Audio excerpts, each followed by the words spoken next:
C60 Buckminster फुलरेन, ये उसका diagram है। हालांकि बहुत ही छोटा होता है, ये बहुत ही माइक्रो सा। इसमें जनरली जो क्वेश्चंस बनते हैं कि 6 मेंबर के रिंग कितने होते हैं, 20 होते हैं, 5 मेंबर के रिंग कितने होते हैं, 12 होते हैं। हर एक कार्बन जो है वो sp2 में होता है। बेसिकली फुलरीन जो है वो 1985 में 3 डिस्कवर करा था। ये कार्बन का 3rd एलोट्रॉफ है। उन्होंने क्या करा था कि 3 साइंटिस्ट के नाम भी पूछते हैं कि स्माइले, कर्ल और क्रोटो हैं। तो उन्हें जिन्हें ये खोजने के बदले में उन्हें 1906 में नोबेल प्राइज़ भी मिला था। और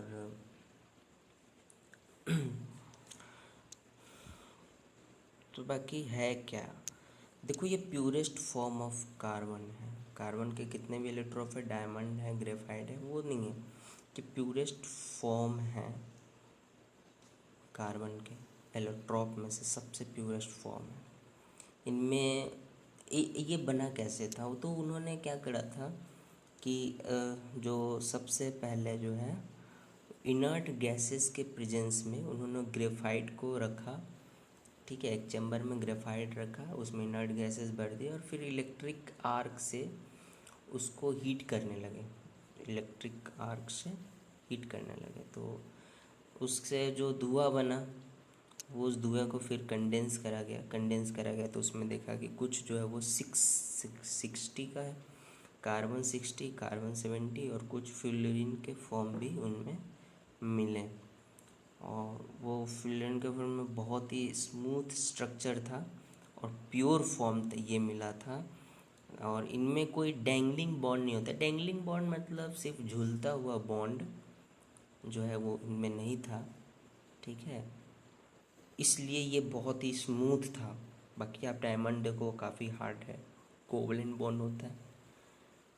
तो ये था, इससे बस यही क्वेश्चंस पूछे जाते हैं कि बकमिंस्टर फुलरेन कितने मेंबर रिंग है, किन साइंटिस्ट ने डिस्कवर करा, कैसे डिस्कवर हुआ, इनर्ट गैसेस के प्रेजेंस में, हीलियम आर्गन के प्रेजेंस में, ग्रेफाइट को ही हीट करा था मिला था।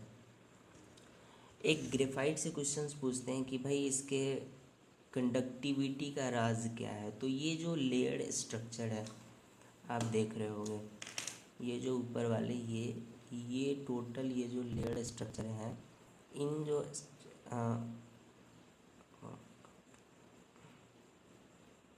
है ये इलेक्ट्रॉन जो है वो इस पूरे सरफेस पे फ्री रहता है, क्योंकि कार्बन का 3 बॉन्ड तो लगा हुआ है sp2 हाइब्रिडेशन। बाकी एक इलेक्ट्रॉन जो वो पाई बॉन्ड बनाने में हेल्प करता है और इलेक्ट्रॉन जो है इसी लेयर पे घूम रहा है और एक लेयर दूसरे लेयर से इस तरह से कनेक्टेड रहता है, जिसके बीच में 340 पिकोमीटर बॉन्ड लेंथ होती है।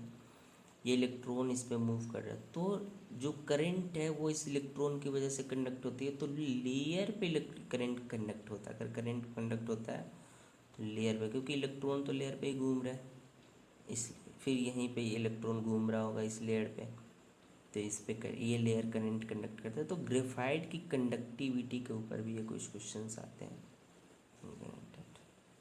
बस यही क्वेश्चन है। आप डायमंड के भी देख लो। डायमंड पे आते हैं कि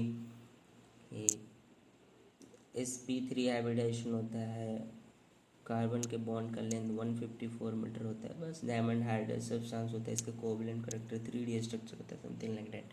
3D तो सबके ही होते हैं। बस, थैंक यू।